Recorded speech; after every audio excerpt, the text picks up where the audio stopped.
Kankot municipal committee की नाअहली और गरीबों पर जुल्म एक सोचने पर मजबूर कर देने वाला अलमिया।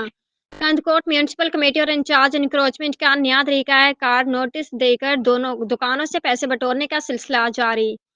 दुकान मालिकान को नोटिस देकर धमकाया जा रहा है कि आप लोगों के ऊपर जुर्माना आयद किया जाएगा। दुकानदारों ने मीडिया को बताया कि पहले जो रोड पर म्यूनिसिपल इंतजामिया ने रिश्वत लेकर रोड पर खड़े हुए रेड़े उनको हटाया जाए, फिर इस नोटिस पर अमल किया जाए। म्यूनिसिपल कमेटी की नाकिस कारकर्दगी और करप्शन की नई दास्तान सामने आई है, जहां शहर की तरक्की और बेहतरी की बजाय गरीबों पर जुल्म किया जा रहा है। सब्जी मार्केट, मछली मार्केट और गोश्त मार्केट जैसे अहम अवामी मराकज जो आम शहरियों और गरीब कारोबारियों के रोजी रोटी का जरिया थे, म्यूनिसिपल कमेटी ने कब्जा माफिया अफराद को भारी रिश्वत लेकर हवाले कर दिए हैं। जराये के मुताबिक इन जगहों पर पहले ही गैर कानूनी कब्जे कराए गए हैं और बाकी बची कुछ ही जगहों पर भी गरीब रेहड़ीवालों को हटाया जा रहा है।